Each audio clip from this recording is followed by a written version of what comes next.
यहाँ से देखें ये आउटफॉल रोड पे जो डिस्पोजल स्टेशन है वहाँ से डेड बॉडी मिली है। उसका नेचुरल रूट जो वाटर फ्लो है जहाँ जा रहा था तो ये वहीं पे थी। बिल्कुल करके देखा, बिल्कुल जहाँ से ये निकली है वहाँ पे भी देखा, जाहिर है इंसानी बॉडी ही वहाँ से मिली है ना।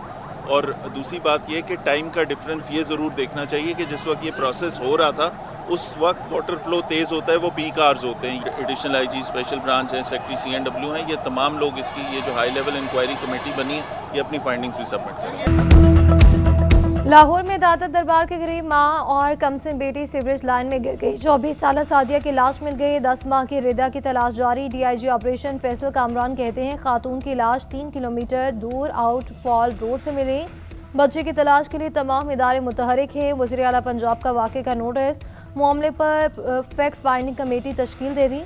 एडिशनल चीफ सेक्रेटरी कमेटी के कन्वीनर मुकर्रर। 24 घंटे में रिपोर्ट और सिफारिशात पेश करने की हिदायत। गफलत और नाअहली पर डायरेक्टर टीपा शबीर हुसैन और प्रोजेक्ट डायरेक्टर जाहिद अब्बास मोतल। वज़ीर आला की कायम करदा तहकीकाती कमेटी का जाए वक़ुआ का दौरा। एडिशनल चीफ सेक्रेटरी और सेक्रेटरी वर्क्स एंड कम्युनिकेशन ने जाए हादसा का मुआयना किया।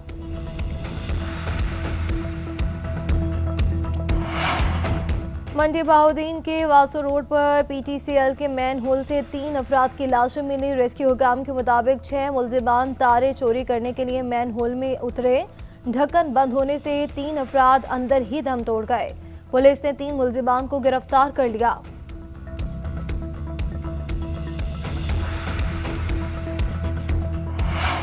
सानिहा गुल प्लाजा की रिपोर्ट वज़ीर आला सिंध को पेश। कमिश्नर कराची ने तहकीकाती कमेटी की रिपोर्ट पेश की। डिप्टी कमिश्नर के खिलाफ कार्रवाई की सिफारिश। रिपोर्ट के मुताबिक गुल प्लाजा में 79 जिंदगियां निगल जाने वाली आग ग्राउंड फ्लोर पर बच्चे के हाथों लगी। फूलों की दुकान में लगी आग एयर कंडीशन के डकेट की तरफ से तेजी से फैली। ज्यादातर अमवात मेज 9 फ्लोर पर हुई। गुल प्लाजा पर आग रात 10:15 पर लगी। 10:26 पर फायर ब्रिगेड को इतला मिली। पहला फायर टेंडर इतला मिलने के 11 मिनट के अंदर आग लगने के मकाम पर पहुंचा।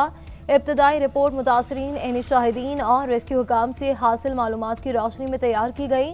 आग लगने की वजूहात और आग बुझाने समेत रेस्क्यू से मुतालिक तफसीलात भी शामिल हैं। सानिहा गुल प्लाजा का जिम्मेदार मासूम बच्चे को ठहराना मुज़ाहिका खेज करार। MQM ने सिंध हुकूमत की तहकीकाती रिपोर्ट मुस्तरद कर दी। विफाकी हुकूमत से आला सतही तहकीकाती कमीशन तश्कील देने का मुतालबा। पार्टी तर्जुमान का कहना है कि जिस बच्चे को सानिहा का जिम्मेदार करार दिया गया वो जिंदा है या सिंध हुकूमत की भेंट चढ़ गया। 3 दिन तक आग क्यों नहीं बुझाए गए।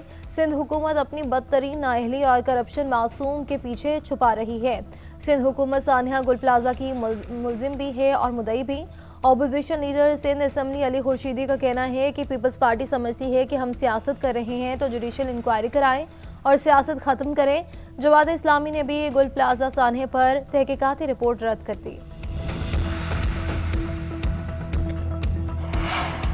सानिहा गुल प्लाजा गवर्नर सिंध का जुडिशल कमीशन बनाने के लिए chief justice Sindh high court को खजाने की शफाफ और आज़ादाना तहकीकात का मुतालबा। कहा कि कमीशन बनाया जाए ताकि वाक़े में मुमकिन लापरवाही और कानूनी खिलाफ वर्जियाँ तलाश की जा सके। जुडिशल इंक्वायरी से न सिर्फ एहतसाब मुमकिन होगा बल्कि मुस्तकबिल में ऐसे वाक़यात भी रोके जा सकेंगे।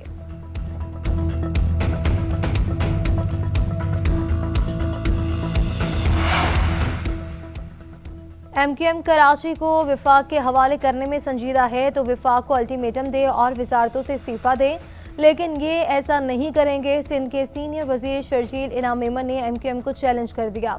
कराची में मीडिया से गुफ्तगू में कहा कि MQM हमेशा ब्लैकमेलिंग की सियासत करती है। सानिहा गुल प्लाजा की तहकीकात की जा रही है। जिम्मेदारों के खिलाफ सख्त से सख्त कार्रवाई की जाएगी।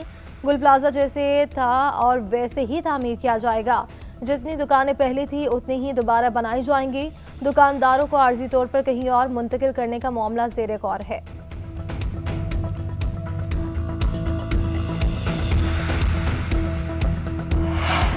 गुल प्लाजा से मिलने वाले 73 लाशों की बाकियात का मेडिकल लीगल मुकम्मल। मजीद 4 लाशों की DNA से शनाख्त। बाकियात कौसर परवीन, मोहम्मद अशरफ, हसाम और आरिफ की हैं। कौसर परवीन और अशरफ दिल्ली कॉलोनी के रिहायशी थे। इनके खानदान के 4 जांबहक अफराद की शनाख्त पहले ही की जा चुकी है। मजमूई तौर पर 28 लाशों की शनाख्त हो गई। पुलिस सर्जन डॉक्टर सुमैया कहती है कि 65 लापता अफराद के लिए 56 खानदानी नमूने लिए गए। जामिया कराची को 48 लाशों के DNA नमूने मौसूल हुए। दूसरी जानिब मुतासरा इमारत को सिंध बिल्डिंग कंट्रोल अथॉरिटी ने अपनी तहवील में ले लिया।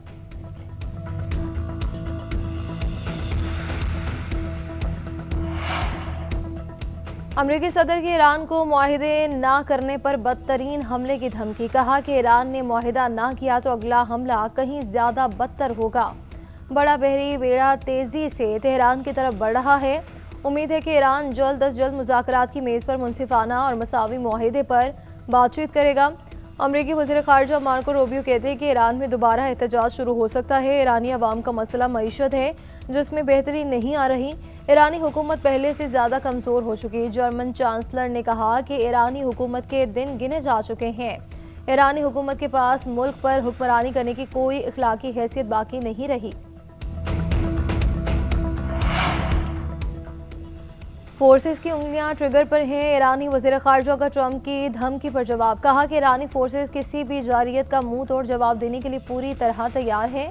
ईरान ने हमेशा शफाफ जोहरी मुआहदे का खैर मकदम किया। अमरीका से मुज़ाकरात की कोई दरख्वास्त नहीं की। तेहरान सालिसी का किरदार अदा करने वाले ममालिक से राब्ते में है। ईरानी सुप्रीम लीडर के मुशीर अली शेख़ानी बोले कि फौजी कार्रवाई हुई तो अमरीका, इसराइल और इनके हिमायतियों को निशाना बनाएंगे। अमरीकी हमले का रद्द-ए-अमल फौरी, मुकम्मल और मिसाली होगा।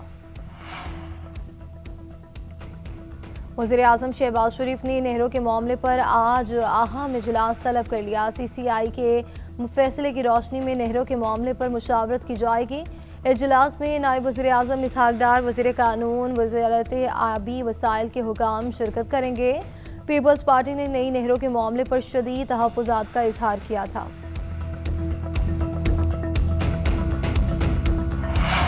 सदर आसिफ अली जरदारी का दौरा मुत्तहिदा अरब अमारात। नायब सदर और दुबई के हुक्मरान शेख मोहम्मद बिन राशिद अल मखतूम से मुलाकात। दो तरफा ताल्लुकात की मस्बत समत पर इत्मीनान का इजहार। इक़्तिसादी, तिजारती और सरमायाकारी के ताउन को वुसअत देने पर तबादला ख्याल। बंदरगाहों, लॉजिस्टिक्स और इंफ्रास्ट्रक्चर से मुताल्लिक़ अमूर पर बातचीत। फ़रीक़ैन का बरादराना और दो तरफा ताल्लुकात को मज़ीद मजबूत बनाने के अज़्म का इरादा। सदर आसिफ अली जरदारी ने दुबई की सियाहत और उभरती टेक्नोलॉजी के आलमी मरकज़ में नुमाया तब्दीली को सराहा। सदर मुमलिकत की शेख मोहम्मद बिन राशिद अल मखतूम को दौरा पाकिस्तान की दावत। मुलाकात में खातून अव्वल आसिफा भुट्टो जरदारी, बिलावल भुट्टो और दीगर रहनुमा भी शरीक थे। कोई इंतशार फैलाने की बात करे तो मना कर दो, किसी की ना सुनो, पाकिस्तान आपकी माँ है, मुल्क से गद्दारी नहीं करनी। वज़ीर आला पंजाब का नौजवानों से तकरीब में खिताब। कहा कि आप पाकिस्तान के सफ़ीर हैं। जब मुल्क की बात हो तो आपको बुनियाद मरसूस की तरह होना चाहिए। हमारे नौजवान दुनिया में अपनी सलाहियतों का लोहा मनवा रहे हैं। वज़ीर आला पंजाब ने प्रवास कार्ड का इजरा कर दिया। कहा कि 50,000 हुनरमंद नौजवानों को प्रवास कार्ड जारी होंगे। प्रवास कार्ड के जरिए हुनरमंद नौजवानों को 3 लाख रुपए तक बिला सूद कर्जे फराहम करेंगे।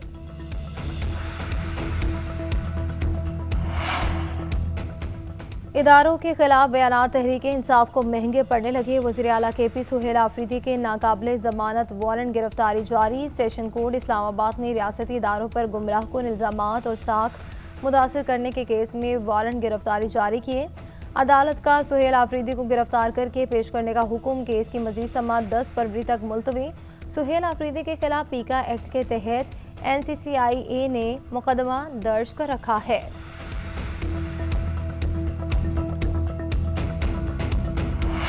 दो 2018 से 2022 तक पूरे सूबे में अमन था। रजीम चेंज के बाद हालात ख़राब किए गए। वज़ीर आला KP सुहेल आफरीदी की हरिपुर में मीडिया से गुफ्तगू। बोले कि वादी तीरा के हालात सबके सामने हैं। लोग बर्फबारी में दरबदर होने पर मजबूर। देरपा अमन के लिए जामी और मुस्तकिल पॉलिसी नागुज़ीर। तरक्की के लिए अमन का होना बहुत ज़रूरी है। PTI हुकूमत के बाद GDP ग्रोथ 6% से नीचे आती गई। मईशत तबाहाल है, बेरोज़गारी बढ़ रही है। नौजवान बाहर जाने को तरजीह दे रहे हैं। जिन हालात से गुजर रहे हैं ये बनाए गए हैं। एक माइंडसेट नहीं चाहता कि हम तालीम हासिल करें। वादी तीरा का इलाका खाली करा के कोई ऑपरेशन नहीं किया जा रहा। ऑपरेशन विफाक ने करना था तो KP हुकूमत ने 4 अरब क्यों जारी किए। वज़ीर दिफा ख्वाजा आसिफ ने KP हुकूमत के दावे बेबुनियाद करार दे दिए। कहा कि वादी तीरा में बर्फबारी के बायस आबादी हर साल नकल मकानी करती है। वज़ीर मुमलिकत तलाल चौधरी बोले कि वादी तीरा के मामले पर पीटीआई मनफी सियासत कर रही है। कोई ऑपरेशन हुआ तो सबको बताकर किया जाएगा। खैबर पख्तूनख्वा सूबे में दहशतगर्दी वाक़यात वहाँ की हुकूमत पर सवालिया निशान है। वफाकी वज़ीर इत्तलात अता तारर की प्रेस कॉन्फ्रेंस, कहा कि मौजूदा सियासत किसी सर्कस से कम नहीं, तरक्की पीछे रह गई, बयानिए की सियासत आगे निकल चुकी है। सियासत में मुकाबला तरक्की और खुशहाली का होना चाहिए। केपी में कोई भी सूबे की तरक्की के लिए नहीं सोच रहा। तनकीद तब करें जब अपनी कारकर्दगी बेहतर हो। केपी यूथ असम्बली से गुफ्तगू में कहा कि शेडोज काबीना बनाना नागुज़ीर है। बयानिए की पॉलिसी जोर पकड़ रही है।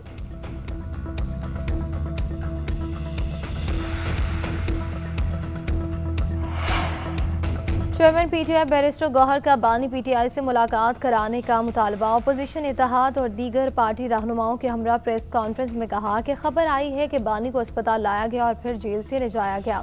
इससे पार्टी और फैमिली में शदीद तशवीश पाई जाती है। ये नहीं बताया जा रहा कि किस बीमारी की वजह से बानी को अस्पताल लाया गया।